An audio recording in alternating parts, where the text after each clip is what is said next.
교회 여러분 반갑습니다. 평안하셨습니까? 네, 요즘이야말로 이 평안의 의미를 우리가 깊이 생각을 해보게 되는 것 같습니다.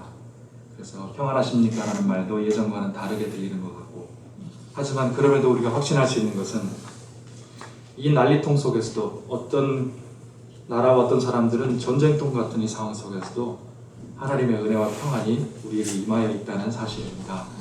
그러므로 참 감사하고, 그래서 우리가 서로 이렇게 반갑게 다시 뵐 수 있게 되어서 참 하나님의 은혜에 감사합니다. 그리고 우리 성도님들께도 다시 한번 주님의 이름으로 원한드립니다. 그리고 귀한 교회에 또 하나님 말씀을 나눌 수 있는 기회를 주셔서 감사합니다. 잠깐 기도하고 하나님 말씀을 나누겠습니다. 고마우신 하나님 아버지, 오늘도 살아계시는 하나님의 공의와 은혜와 사랑을 감사하며 찬양합니다. 하나님이 계시지 아니하면 우리도 없는 것입니다. 그러나 하나님이 살아계시고 오늘도 공의로 세상을 통치하고 계시고 사랑으로 붙들고 계시고 우리와 함께하고 계시기에 오늘도 우리가 이렇게 육이 호흡하고 영이 살아 숨쉬며 살게 해주신 것을 믿고 감사합니다. 하나님의 은혜를 감사하며 또 이 시간에 하나님께 예배드리고 하나님의 말씀을 듣기 위해 모였습니다. 전하는 자나 듣는 자가 모두 하나님 말씀 앞에 겸손하게 하시고 성령 하나님 우리의 마음에 감동 감화해 주시고 부드럽고 너그러운 마음 주셔서 하나님 말씀 깨닫게 하시고 감동이 되게 하시고 또 그 말씀을 붙들고 우리가 믿음으로 살아가는 저희들 되게 하여 주옵소서. 하나님 아버지, 사람은 다 감추어 주시고 오직 성령께서 하나님의 말씀을 말하여 주시옵시고 저는 단지 주님의 선한 도구로만 쓰임받을 수 있도록 성령 충만케 하여 주옵소서. 오직 하나님만 영광 받아 주시옵시고 이 말씀을 듣는 중에 하나님께서 영광 받으시고 또 한 사람 한 사람 예비하신 은혜를 베풀어 주옵소서. 예수님의 이름으로 기도하옵나이다. 아멘. 부활하신 예수님은 살아계십니다. 라는 제목으로 하나님 말씀을 전하겠습니다.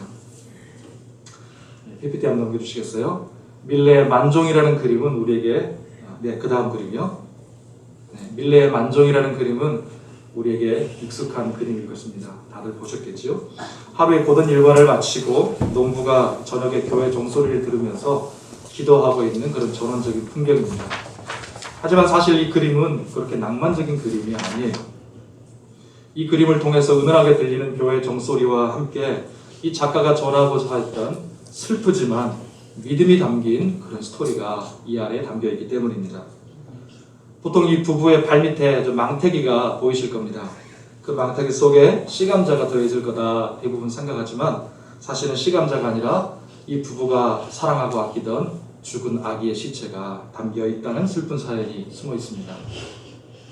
이들 부부는 배가 고프지만 씨감자를 심으면서 자연을 지으신 하나님께서 겨울을 지나 다시 봄이 되면 감자를 풍성하게 수확할 수 있게 은혜를 베풀어 주시리라 믿었습니다. 그래서 먹을 것이 없어서 배고파 굶어 죽었던 자신의 아이를 이렇게 땅에 묻고 있는 것입니다. 몸은 썩어서 없어지지만 예수님께서 부활의 첫 열매로 나타나신 것처럼 아기도 주님의 부활에 동참해서 영원히 살게 해주실 것을 믿으면서 그 부활의 신앙으로 지금 감사하며 소망으로 기도하고 있는 것입니다. 그래서 그림 전체적으로는 목가지기고 참 따뜻한 분위기지만 깊이 들어가 보면 평범한 부부에 불과한 그런 일반 사람들이 그러나 그런 중에서도 고통과 죽음을 뛰어넘는 단단하고 강인한 그 부활신앙, 예수 그리스도를 믿는 믿음이 이 그림 전반에 종소리와 함께 은은하게 지금 퍼지고 있는 것입니다.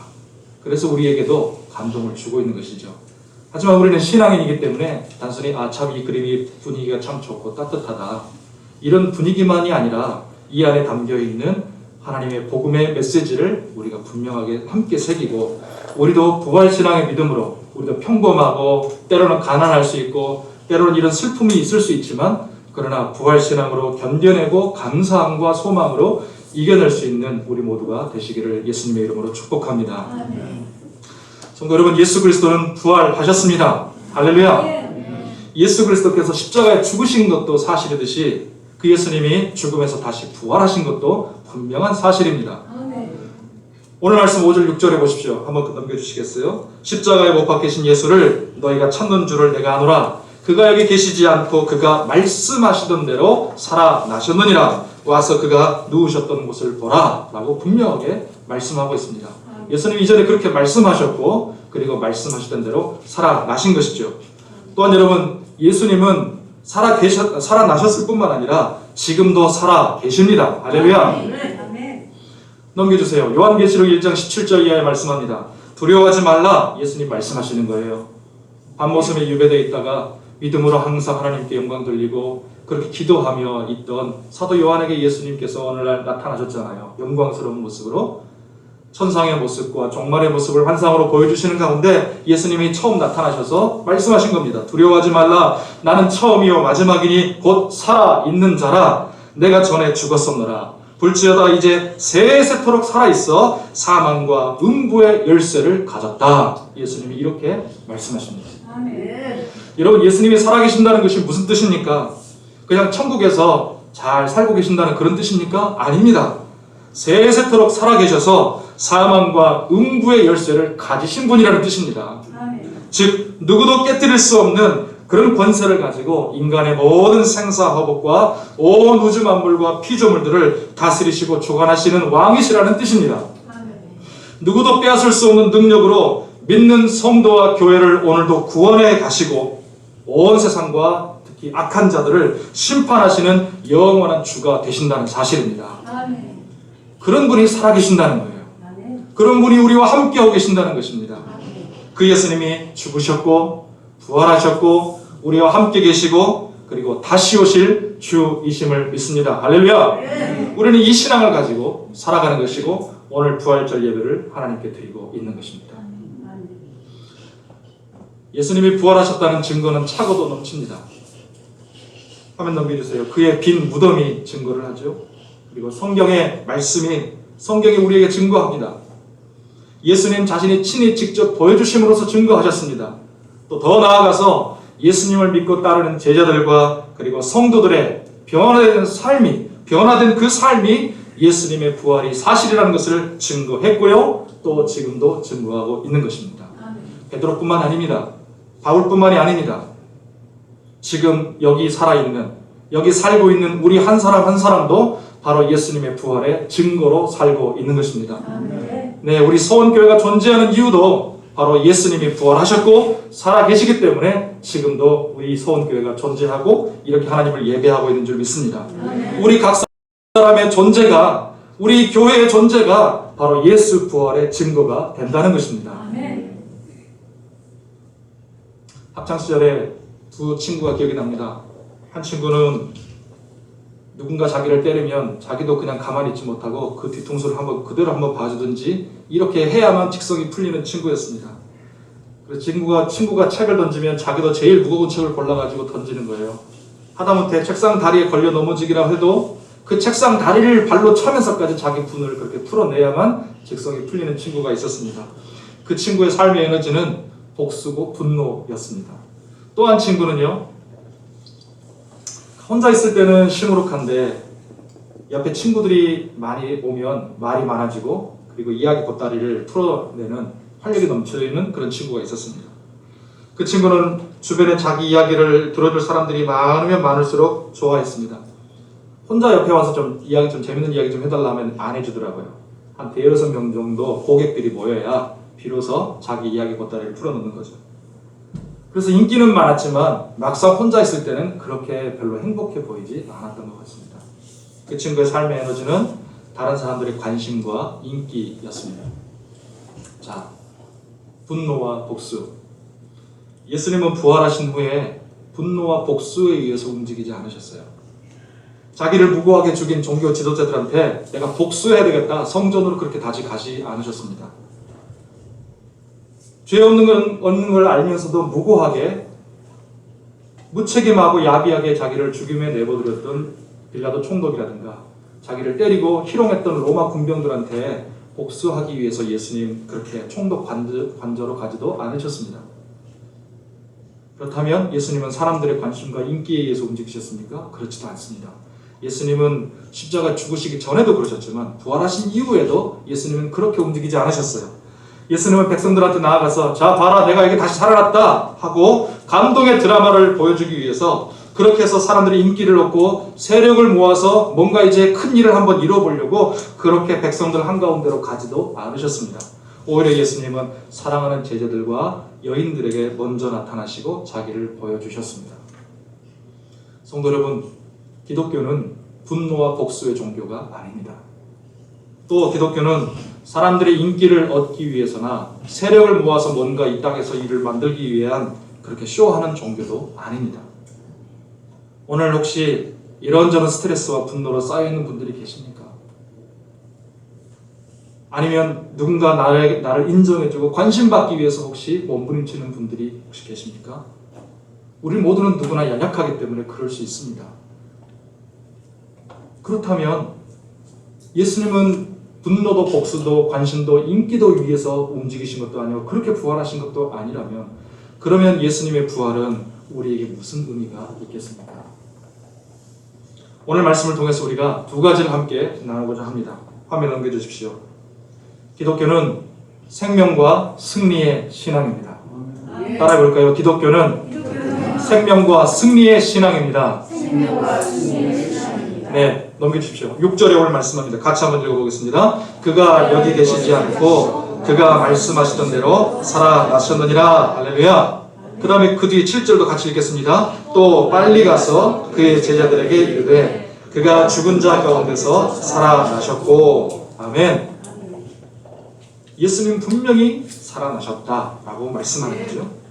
여러분, 예수님은 죽으신 것으로 끝난 게 아닙니다. 예수님은 죽은 자 가운데서 다시 살아나셨습니다. 그리고 예수님이 부활하심으로써 죄와 죽음의 권세를 이기셨습니다. 여러분, 죽음이 왜 생겼습니까? 죄 때문에 생긴 것입니다. 로마서 6장 23절에 말씀하잖아요. 죄의 삭은 사망이다. 죄의 대가는 사망이라는 것입니다. 그러나 그 죄가 많이 쌓여야 사망이 되는 것이 아니라 단 한 번의 작은 죄만으로도 이것은 하나님의 영광에 이르지 못하기 때문에 우리를 죽음에 이르게 하는 것입니다. 그러나 예수님은 그 죄와 그 죽음을 이기신 것입니다. 예수님의 무덤은 비어 있습니다. 예수님은 부활하셔서 지금도 살아 계십니다. 이것은 무엇을 말합니까? 우리가 믿는 기독교가, 우리가 믿는 예수 신앙이 생명의 신앙이라는 것을 보여주는 것입니다. 또 하나 기억할 것은요, 예수님만 부활하는 것이 아니라는 것입니다. 성경은 예수님처럼 우리도 부활한다고 말씀합니다. 자, 말씀 보여주십시오. 요한복음 11장 25절 이하. 우리가 잘 아는 말씀이죠. 예수께서 이르시되 나는 부활이요 생명이니 나를 믿는 자는 죽어도 살겠고 무릇 살아서 나를 믿는 자는 영원히 죽지 아니하리니 이것을 네가 믿느냐? 이럴 때 우리의 대답은 뭐가 되어야 되겠습니까? 아멘. 진심으로 그렇습니다. 여러분, 예수님은 6월절에 어린 양 제물이 되셔서 우리의 모든 죄를 대신 담당하시고 십자가에 죽으셨잖아요. 그리고 안식 후 첫날 새벽에, 오늘 말씀에 나온 대로 안식 후 첫날 새벽에 예수님 부활하셨습니다. 그 시기는 곡식을 추수하는, 이제 보리나 밀의 곡식 추수를 이제 막 시작할 때예요. 보통 보리가 먼저 나오니까 보리 먼저 추수하고 그다음에 밀 추수를 하죠. 6월절 절기가 끝나고 안식 후 이 첫날 새벽에 유대인들은 추수한 곡식의 첫 열매, 보리가 먼저 나오니까 대부분 보리를 먼저 하겠죠. 보리의 첫 열매, 초실, 이 첫 열매를 이스라엘 전체를 대표해서 하나님께 감사의 제물로 올려드렸습니다. 그런 후에 그때부터 이제 유대인들은 각자 자기 기업에서 자기 땅에서 곡식을 수확을 이제 시작합니다. 그렇게 해서 각자 거둔 첫 열매들을 하나님께 각자 가지고 나와서 개인적으로 하나님께 바쳐드렸습니다. 처음에 먼저 이스라엘 전체를 대표해서 초실의 열매를 하나님께 드리고요. 그 다음에 각자 이제 열매들을 하나님 앞에 첫 열매들을 가지고 하나님 올해 또 이렇게 풍성하게 수확해 주셔서 하게 해주셔서 감사합니다. 은혜를 베푸신 하나님께 감사하면서 첫 예물을 드린 것이죠. 첫 예물은 하나님의 것이니까요. 그게 끝날 때까지 개인적으로 수확이 다 끝내서 첫 열매들을 드릴 때까지 한 50일 정도가 걸린 거예요. 끝나면 자연스럽게 오순절 기간이 되었던 것이고 그때 또 축제를 하면서 하나님께 감사하며 절기를 지켰던 것입니다. 예수님은 안식 후 첫날 새벽에 이스라엘 전체를 대표해서 제사장들이 첫 열매를 하나님께 드리던 바로 그 시간에 부활하신 것입니다. 예수님이 부활하시던 그 시간에 제사장들은 첫 열매를 하나님께 제사 드리고 있었어요. 관행대로 늘 하던 대로요. 그러나 그 의미를 제대로 몰랐던 것입니다. 그들이 그 의미를 진정으로 알았다면, 성령의 감동이 되었다면, 진정으로 하나님 앞에 믿음으로 사는 사람이었다면 오신 예수 그리스도를 그렇게 죽이지도 않았을 것이고 부활하신 예수님을 믿음으로 붙들게 되었을 것입니다. 여러분, 예수님은 모든 믿는 자들을 대표해서 부활의 첫 열매가 되신 것입니다. 그럼 이제 예수님이 부활의 첫 열매로 드려졌으니까 그 다음 뭐가 이어지겠습니까? 그 주 예수 그리스도를 믿는 각 사람들이 부활의 열매들로 나오게 되는 것입니다. 예수님 다음에 예수님만으로 끝나는 것이 아니라 그 예수님을 믿는 사람들이 각자 또 부활의 열매들로 일어나게 된다는 것이죠. 자, 말씀 보여주십시오. 고린도전서 15장 12절 이하입니다. 우리 같이 한번 읽겠습니다. 그리스도께서 죽은 자 가운데서 다시 살아나셨다 전파되었거늘 너희 중에서 어떤 사람들은 어찌하여 죽은 자 가운데서 부활이 없다 하느냐. 만일 죽은 자의 부활이 없으면 그리스도도 다시 살아나지 못하셨으리라. 다음 넘겨주세요.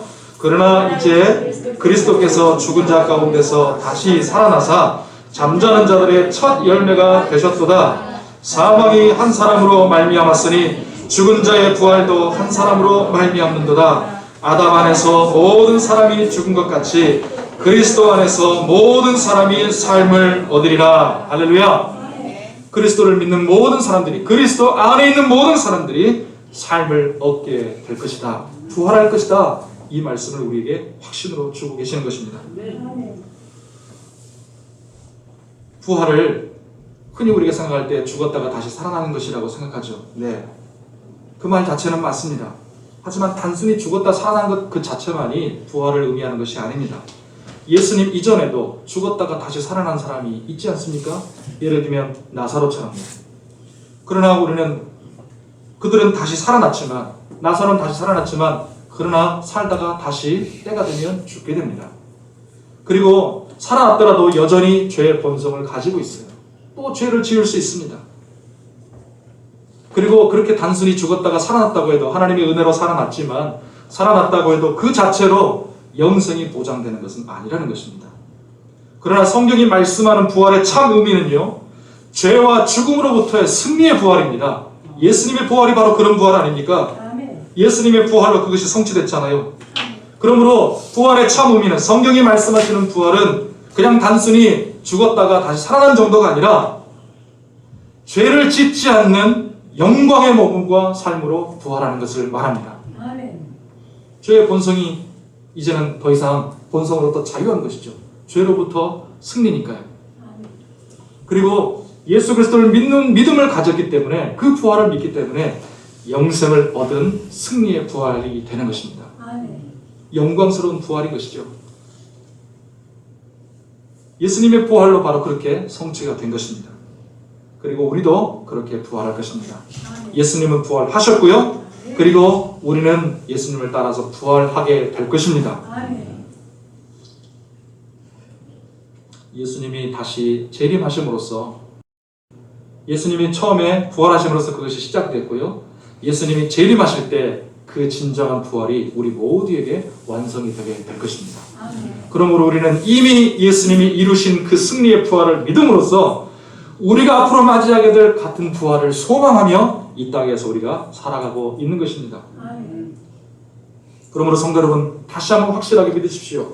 예수님만 부활하신 것이 아닙니다. 예수님처럼 우리도 부활할 것입니다. 할렐루야. 우리도 죄로부터 자유하게, 완전히 자유하게 될 날이 올 것입니다. 우리도 영원히 영광스러운 몸과 영혼으로 살게 될 것을 믿습니다. 우리도 우리의 모든 고통과 질고를 벗어던지고 다시는 사망도 애곡하는 것도 곡하는 것도 없이, 슬픔도 질고도 없이 모든 죄에서, 죽음에서 자유하고 영원히 완전한 영생을 우리가 누리면서 살게 될 날이 반드시 올 것을 믿습니다. 이것이 부활의 참 의미인 것입니다. 작년에 코로나19 사태가 기승을 부리기 직전에 제 아버지가 하나님의 부름을 받고 천국으로 가셨어요. 그때 저희는 미국에 있었습니다. 저는 장남이니까 큰아들이었지만 그 마지막까지 아버지 곁에 있지를 못했습니다. 그래서 그것 때문에 못내 마음에 걸렸었어요. 죄송하고. 그래서 장례를 위해서 가족들과 함께 한국으로 오는 비행기 안에서 아버지와 얼굴을 서로 대면하면서 보면서 이렇게 나눴던 마지막 대화가 생각이 났습니다. 그때 무슨 대화를 했었지 생각해 보니까 서로를 위해서 축복하고 기도하는 그런 내용이었습니다. 그게 얼마나 감사가 됐던지요. 주님의 은혜의 손에 서로를 의탁하면서 아버지는 병실로 들어가시고 그리고 저는 미국으로 향했던 기억이 났습니다. 그리고 아버지는 마지막 투병의 그 순간까지 기도하시다가 천국을 바라보면서 평안하게 그렇게 하늘나라로 가셨습니다. 저는 예수님을 믿는 제 아버지가 죽음의 관문을 넘어서 영원한 생명으로 죄와 죽음을 다 이제는 뒤로 하고 영원한 생명으로 들어가셨음을 저는 믿습니다. 저는 예수님을 믿는 그 아버지가 예수님처럼 죄와 죽음을 넘어 승리의 찬양을 부르면서 천국으로 올라가셨다고 저는 믿습니다. 비록 임종의 순간에 우리가 서로 직접 보지는 못해서 인간적으로는 아쉬울지라도 우리가 부활하신 예수님을 믿고 생명과 승리의 신앙으로 우리가 묶여있기 때문에 주님의 나라에서 우리는 다시 만나게 될 것을 믿습니다. 그래서 언제 그러냐는 듯이 늘 어제도 만난 것처럼 늘 그랬던 것처럼 사랑의 교제를 우리는 이어가게 될 것을 저는 믿고 소망합니다. 이 사실이 저에게 위로와 감사와 소망이 되었습니다. 그리고 이 사실이 이 땅에 남아있는 내 신분이 무엇인가 그리고 내 사명이 무엇인가를 다시 일깨워 주었습니다. 그리고 이 사실이 예수 부활을 믿는 이 신앙이 저에게 어렵고 힘든 중에도 견디고 감사할 수 있는 그런 힘이 되었습니다.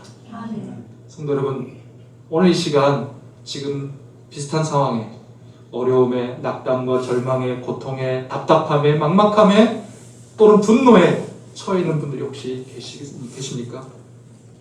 성도 여러분, 기독교는 죽은 신앙이 아닙니다. 우리의 믿음은 십자가나 장례식에서 그치는 것이 아닙니다. 우리의 믿음은 이제 부활로 나아갑니다. 우리 믿음은 슬픔과 울음으로 끝나는 것이 아닙니다. 우리 믿음은 승리와 기쁨으로 나아가는 것입니다. 우리 믿음은 내 죄와 내 연약함에 근거를 두지 않습니다. 우리 믿음은 예수 그리스도의 보혈에 근거를 두고 있습니다. 하나님의 은혜에 기초하고 있다는 것입니다. 그래서 기독교는요, 패배가 아니라 승리입니다. 기독교는 절망이 아니라 소망입니다. 죽음이 아니라 생명입니다. 수치가 아니라 영광입니다. 할렐루야! 그러므로 예수 그리스도를 믿는 모든 우리 성도님들 한 분 한 분이 나는 오늘 승리했다 확신하시기 바랍니다. 나는 예수 그리스도 안에서 절망이 아니라 오늘도 소망을 품고 산다 이렇게 확신하시기 바랍니다.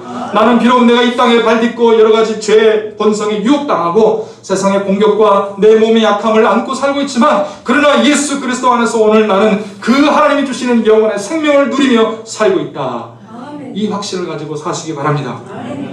우리는 수치스러운 자들이 아니라 영광스러운 자들인 것입니다. 이것을 완전하고 선명하게 보여주신 것이 바로 예수님의 부활인 것입니다. 기독교는 그래서 생명의 신앙, 승리의 신앙인 줄 믿습니다. 할렐루야! 우리 함께 이 시간 찬양합시다. 한번 가사 한번 보여주세요. 주 하나님 독생자 예수 날 위하여 오시었네. 내 모든 죄 용서하시고 죽음에서 부활하신 나의 구세주. 할렐루야. 살아계신 주, 살아계신 주, 나의 참된 소망, 걱정 근심 전혀 없네. 사랑의 주내 갈 길 인도하니 내 모든 삶의 기쁨 늘 충만하네. 할렐루야. 이런 삶이 언젠가 영원한 나라에서 우리는 살게 되겠지만 이 땅에서도 오늘도 내일도 매일매일 누리는 우리 모두가 되시기를 예수님의 이름으로 축복합니다. 아멘. 두 번째로는요, 다음 화면 넘겨주세요. 우리는 예수의 제자, 부활의 증인으로 살아야 합니다. 오늘 말씀이 바로 의미하는 것이 그것입니다. 예수님 부활하기 전에 제자들이 어땠습니까? 다 예수님 버리고 도망갔습니다. 두려워서요. 예수님 모른다고 부인했고 예수님을 팔았고 그리고 무기력과 허무에 빠져서 낙창해버리는 그런 제자들도 생겼습니다. 다시 예수님 믿기 전에 만나기 전에 옛날로 돌아가 버렸다는 뜻이에요.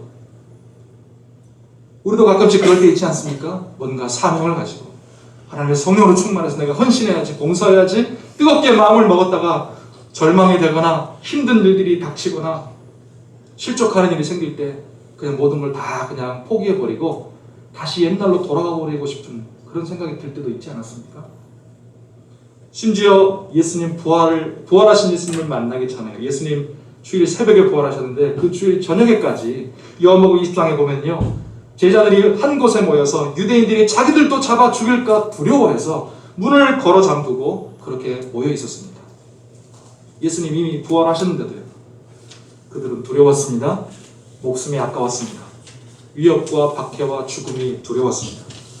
그들은 자기 자신 한 명도 감당하지 못하던 사람들이었고 그러다 보니 선한 영향력이라고는 발휘할 수 있는 전혀 그런 사람들이 못 되었던 것입니다. 그랬던 그들이 부활하신 예수님을 만나고 성령이 충만하자 그들이 어떻게 변화되었습니까? 말씀 보여주십시오. 누가복음 24장 52절 이하에 말씀합니다. 그들이 그에게 경배하고 큰 기쁨으로 예루살렘에 돌아가 늘 성전에서 하나님을 찬송하니라. 할렐루야. 오늘도 두려움에 쌓여 계신 분들이라면 큰 기쁨이 임하시기를 축복합니다. 하나님을 찬송하는 삶이 날마다 넘치기를 축복합니다. 네, 성경에서 그냥 기쁨이라고 안 했어요. 큰 기쁨이라고 말했습니다. 성경은 허투루 단 하나의 글자도 그냥 쓰는 법이 없습니다. 여러분 오늘 부활절을 맞이하면서 죽음의 위기를 그냥 최면이나 추정도 아니고 추측도 아니고 실제로 잡혀 죽을 수 있는 위기가 눈앞에 있었던 그런 제자들이 예수님을 만나고 나서 큰 기쁨으로 찬송했다면 오늘 그보다는 우리는 훨씬 더 편한 환경이 있지 않습니까? 오늘 부활절을 맞이하고 예배하는 우리에게 성령께서 큰 하나님을 찬송하는 그 능력이 우리 안에 있기를 축복합니다.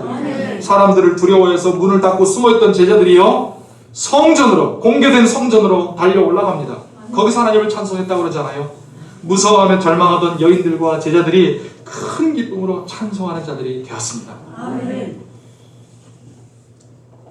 누가복음 24장에 보면 우리가 잘 알듯이 엠마오로 가던 두 제자들이 있지 않습니까? 예수님 죽으셨다고 허무와 낙심에 빠져가지고 엠마오로 가던 두 제자가 어땠습니까? 부활하신 예수님을 만나고 그 예수님이 성경 말씀을 깨닫게 해주시자 그들의 마음이 뜨거워졌습니다. 그래서 그들은 예수님의 부활을 곧바로 알리는 증인이 되었습니다. 가던 길을 즉시 돌이켜서 깨닫자마자 돌이켜서 다시 원래의 사명의 길로 간 것입니다. 누가복음 24장 32절에 말씀합니다. 그들이 서로 말하되 길에서 우리에게 말씀하시고 우리에게 성경을 풀어주실 때 우리 속에서 마음이 뜨겁지 아니하더냐 하고 곧 그때로 일어나 예루살렘에 돌아가 두 사람도 길에서 된 일과 예수께서 떡을 떼심으로 자기들에게 알려주신 것을 뭐하더라요? 말하더라 그랬습니다. 부활하신 예수님 만나고 나자 허무한 무기력에 빠져있던 제자들이 뜨거운 성령의 마음과 거룩한 열정으로 불타오르게 되었습니다. 어떤 열정입니까? 부활하신 예수님을 알리고자 하는 열정입니다. 말하고자 하는 열정입니다.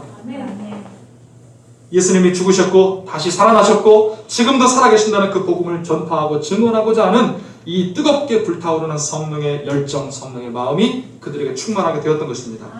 오늘 읽은 화면 보여주세요. 마태복음 28장 우리 8절에 말씀합니다. 그 여자들이 무서움과 큰 기쁨으로 빨리 무덤을 떠나 여러분 곧 즉시 빨리 얼마나 지금 굉장히 긴박하게 아주 빨리 움직이는지 알겠지요?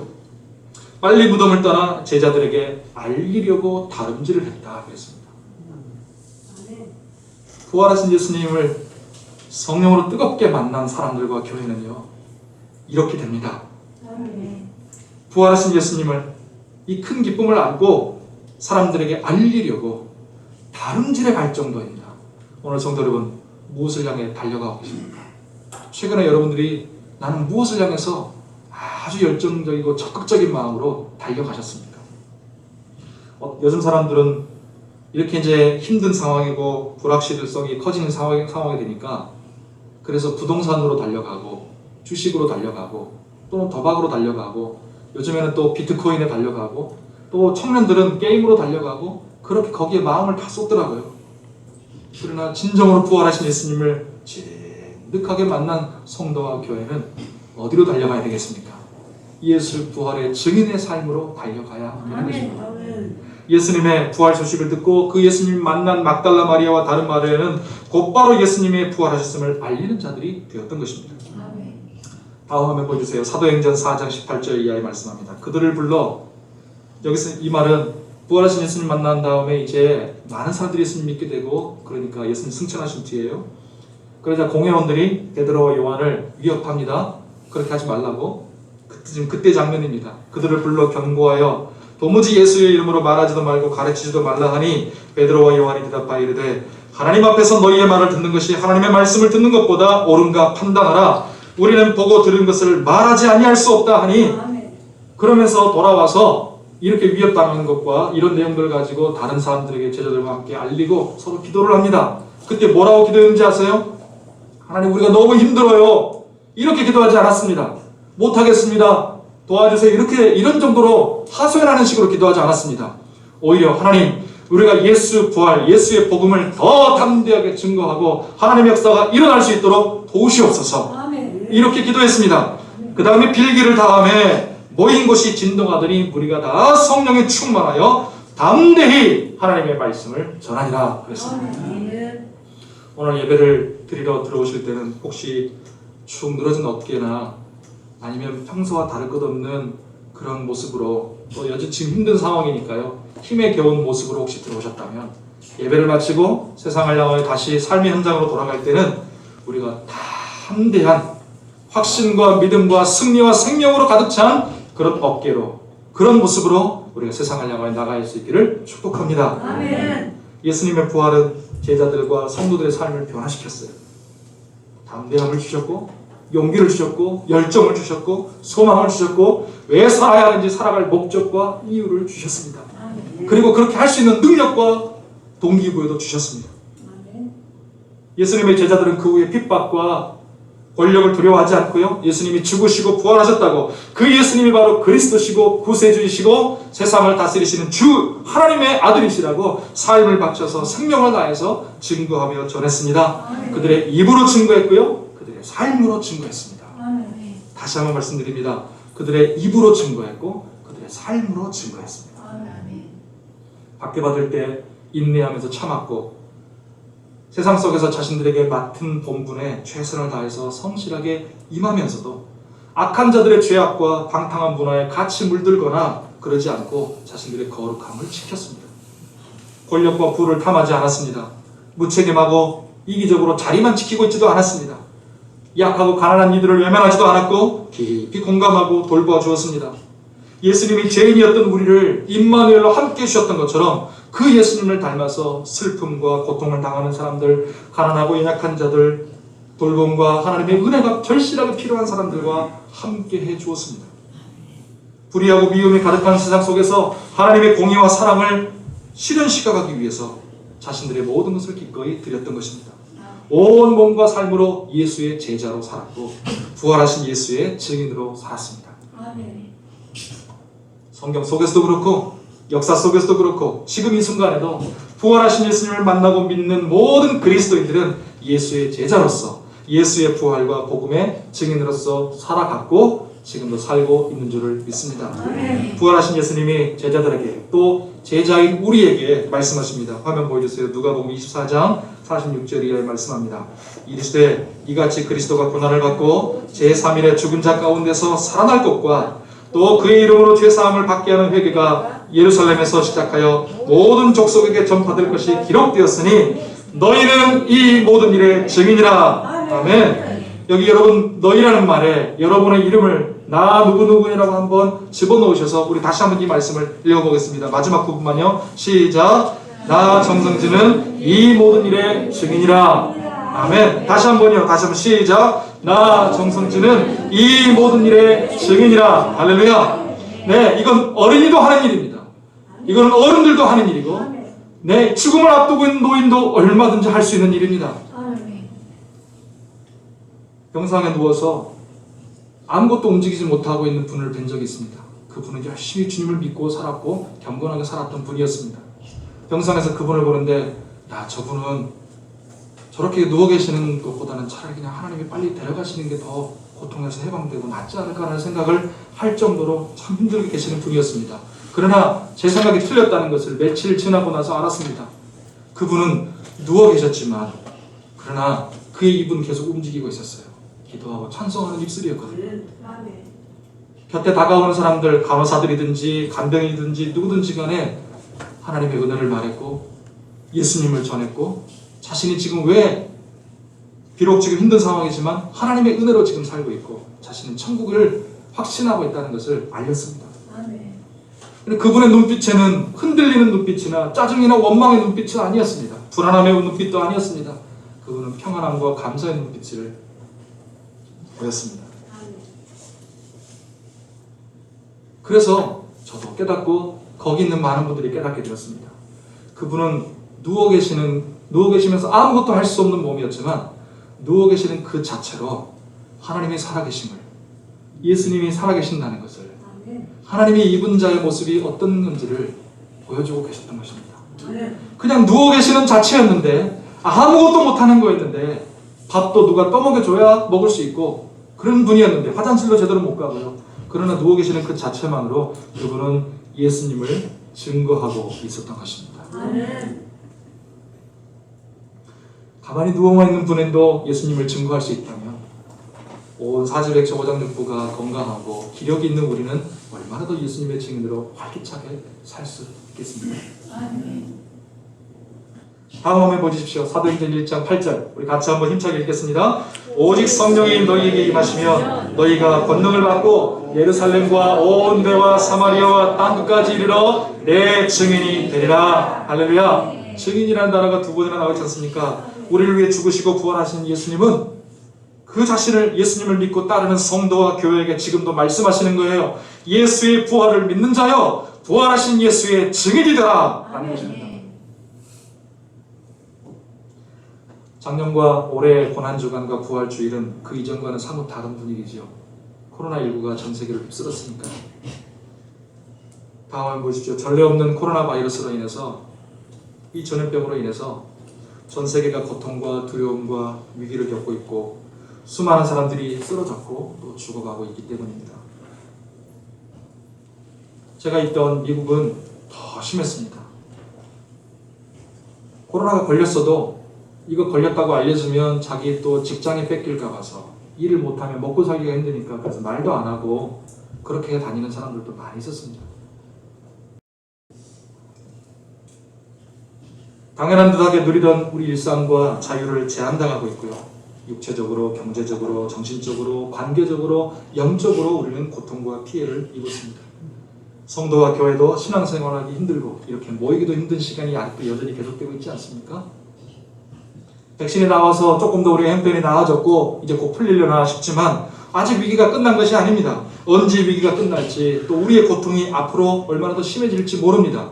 이제 코로나 이전으로는 돌아갈 수 없다 그러고 코로나와 더불어서 이제는 사는 위드 코로나의 시대라고 그러고요. 그리고 이보다 더 심한 전염병들이 앞으로 더 올 수 있다고 말하지 않습니까? 여러분 여기저기 이렇게 탄식하고 고통하는 상황 속에서 예수님의 부활을 믿는 우리는 어떻게 해야 할까요?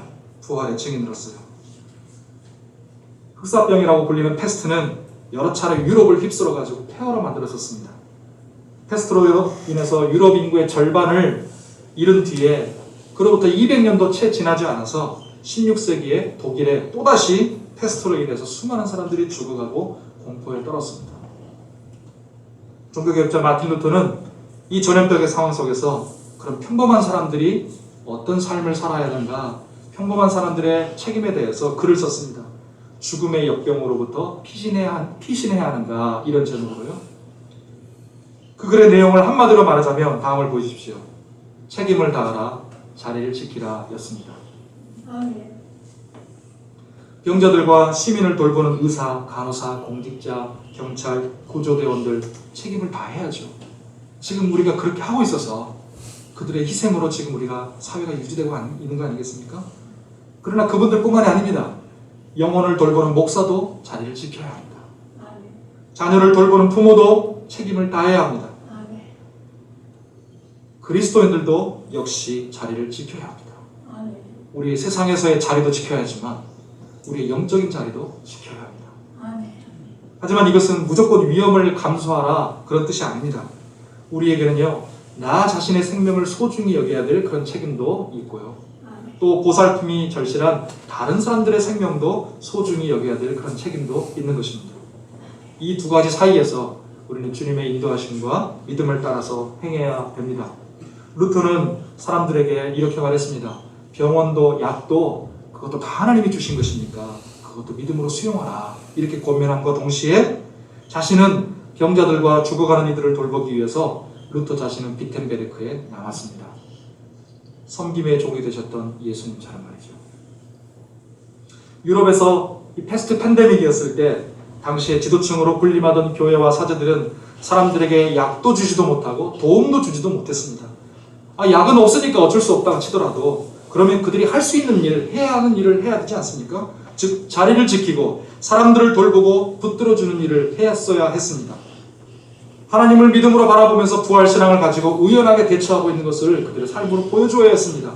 그러나 그들도 역시 공포와 두려움에 질려서 책임을 피하거나 도망가는 경우가 허다했다고 합니다.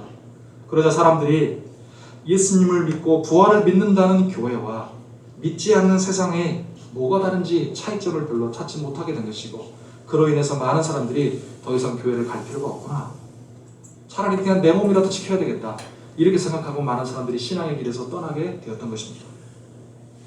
자, 21세기 2020년 그리고 2021년 지금 전 세계는 또다시 전염병 팬데믹입니다. 예수님과 부활을 믿는 우리는 믿지 않는 세상 사람들과 뭐가 다를까요? 우리 서원교회가 옆에 있는 다른 학원들이나 가게들 또는 여러 업체들, 다른 기업들과 뭐가 다를까요? 마지막으로 여러분께 글을 하나 소개해드리고 마칠까 합니다.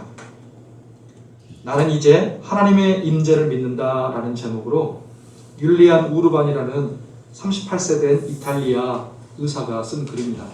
코로나 바이러스의 그 한복판 속에서 병자들을 돌봤던 일을 했던 의사가 나는 이제 하나님의 임재를 믿는다라는 제목으로 글을 썼습니다. 읽어드려볼게요.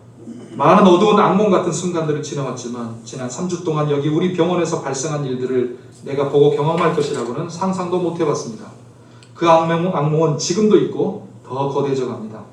처음에는 몇 명이 병원으로 실려왔고 그 다음에 몇십 명 그리고 몇백 명이 몰려옵니다. 이제 우리는 더 이상 의사가 아닙니다. 우리는 그저 누가 살 수 있는지, 누가 죽음을 맞이하러 지구로 그냥 보내줘야 하는지를 결정해서 라벨을 붙이는 그런 사람들에 불과합니다. 비록 그들이 평생 이탈리아 세금을 성실하게 납부했다 할지라도 그들은 죽음을 준비하기 위해 아무 도움도 받지 못한 채 집으로 그냥 되돌려 보내집니다. 2주 전까지 나와 내 동료들은 무신론자였습니다. 우리는 하나님을 의지하지 않고 학문을 배웠습니다. 나는 언제나 내 부모님이 교회에 가는 것을 비웃었던 사람입니다. 그런데 9일 전에 75세의 한 목사님이 바이러스 확진자로 우리에게 도착했습니다. 그는 점잖은 분이었지만 호흡하기에 심각한 문제가 있었고 병원까지 성경을 가지고 왔습니다. 그는 주위에 죽어가는 이들의 손을 잡아줄 뿐 아니라 그들에게 성경을 읽어주곤 했습니다. 그는 우리에게 깊은 인상을 줬습니다. 처음에 그가 하는 말을 들을 수 있는 시간이 조금 있을 때 우리는 그냥 너무 피곤하고 눌리고 낙담한 의사이었기 때문에 정신적으로나 육체적으로나 바닥난 상태였습니다. 한낱 인간인 우리는 매일 수많은 사람이 죽어나가는 이 상황 속에서 아무것도 더 이상 할 수 없는 한계에 이르렀습니다. 우리는 지쳤고 동료 2명은 사망했고 다른 동료들도 바이러스에 확진됐습니다. 그런데 인간이 할 수 있는 일이 끝나는 그 자리에서 우리는 하나님이 계심을 깨닫게 되었습니다. 짧은 몇 분의 휴식 시간이 주어졌을 때 우리는 하나님께 도움을 구하기 시작했습니다. 철저한 무신론자였던 우리가 지금은 매일 우리의 평강을 구하고 우리가 환자들을 잘 돌볼 수 있도록 우리를 도와주시기를 주님께 구하고 있습니다. 그 목사님 덕분에요. 어제 75세의 그 목사님은 돌아가셨습니다. 지금까지 3주 동안 120명이 사망했고 우리 또한 모두 지치고 무너졌지만 그분은 자신의 위중한 상태와 우리가 도와드릴 수 없는 어려움에도 불구하고 그동안 우리가 찾지 못했던 평안을 우리에게 가져다 주었습니다. 그 목사님은 주님께 돌아가셨고 현재 상황이 이어진다면 아마 우리도 곧 그분의 뒤를 따를 것입니다. 나는 6일째 집에도 들리지 못했고 언제 마지막 식사를 했는지도 모르겠습니다. 죽음이 내 눈앞에 와 있습니다. 나는 지금 이 땅에서 나의 무용함을 깨닫지만 나의 마지막 호흡을 다른 이들을 돕는 데 줄 수 있기를 원합니다. 나는 내 동료들의 죽음과 그들의 고통에 둘러싸여서 내가 하나님께 돌아온 것에 감사와 기쁨이 넘칩니다. 아멘. 사랑하는 성도 여러분, 먼저 우리 모두, 여러분 모두가 한 사람 한 사람이 예수님을 믿음으로 이 목사님처럼, 의사처럼, 그리고 처음 소개드렸던 그 만종의 부부들처럼 참 평안과 감사와 기쁨을 누리시기를 축복합니다. 아멘. 여러분, 예수님을 죽으시고 부활하신 예수님을 믿는 사람들은요, 두려움을 뛰어넘는 평안을 누립니다. 절망을 뛰어넘는 소망이 있습니다. 연약함을 뛰어넘는 담대함이 있습니다. 환경은 하나도 바뀌지 않았는데 내 안에 부활하신 예수님이 살아계시고 성령이 함께 하시니 넉넉히 이겨낼 수 있는 믿음이 생기게 되는 것입니다. 마귀가 공격하고 세상이 위협하고 죄가 유혹하고 죽음이 다가오고 환경이 힘들지만 그 마귀를 이기고 세상을 이기고 죄를 이기고 죽음을 이기신 예수 그리스도를 믿음으로 우리 각 사람과 우리 교회가 참 평안을 누리고 넉넉히 이겨가시기를 축복합니다. 그리고 우리가 이런 은혜를 누리는 것에서 더 나아가서 다른 사람들도 이 은혜를 누릴 수 있도록 도와줘야 되지 않겠습니까? 예수 부활의 증인으로 우리가 살아가십시다. 예수 부활이 내 부활, 예수 승리가 내 승리입니다. 예수 영광이 내 영광이라고 했습니다. 그렇다면 예수 고난도 내 고난이 되어야 합니다. 예수 기도가 내 기도가 되어야 됩니다. 예수 사랑이 내 사랑이고 예수 희생이 내 희생이고 예수 섬김이 내 섬김이 되어야 하는 것입니다. 그게 바로 예수의 제자된 성도, 예수의 증인된 교회일 것입니다. 지금 있는 곳에서 예배의 자리, 말씀의 자리, 기도의 자리, 순종의 자리 잘 지켜가시기 바랍니다. 더 나아가서 우리의 기도의 지경이요, 축복하고 중보하는 우리의 기도와 섬김의 손이요, 우리 자신과 가족과 일터와 교회에만 머무르지 말고 더 펼쳐져서 소망을 알지 못하는 영혼들, 고통당하는 이 사회와 수많은 사람들 영혼들에까지 우리의 손이 펼쳐지기를 바랍니다.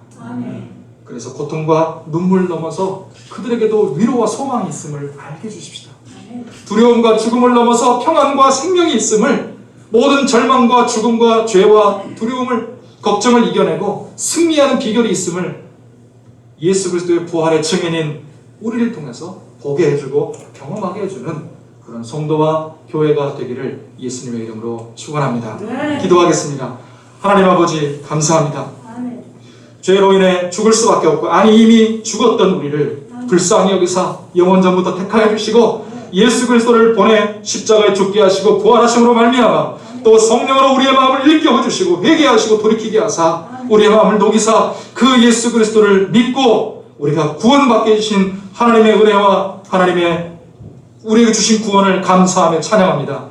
하나님 아버지, 예수님은 부활하셨고 지금도 살아계심을 믿습니다. 다시 오실 것을 믿습니다. 지금도 우리와 함께하고 계시고 영원히 우리와 함께 하실 것을 믿습니다. 하나님 아버지, 이 부활의 확신을 가지고 생명과 승리의 신앙으로 살아가는 저희들 되게 하여 주옵소서.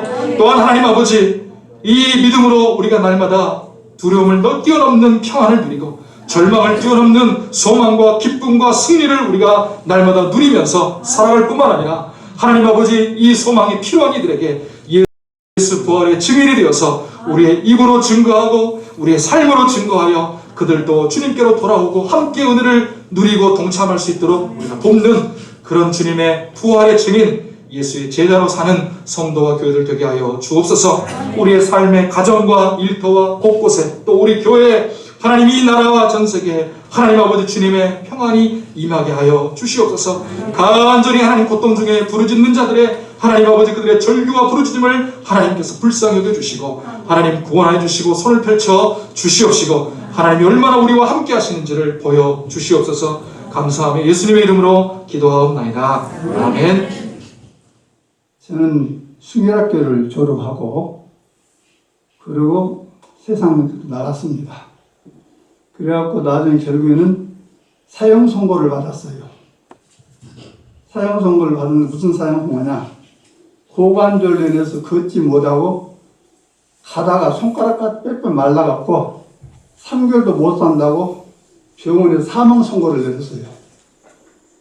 그랬는데 지난날에 죄를 뉘우치고 회개하면서 부르짖어 기도했습니다. 그러니까 하나님께서 이제 의사를 만나고 수술을 하게 해요. 수술을 하게 되는데 보관 수술인데 그때 당시 6시간 수술을 하게 됩니다.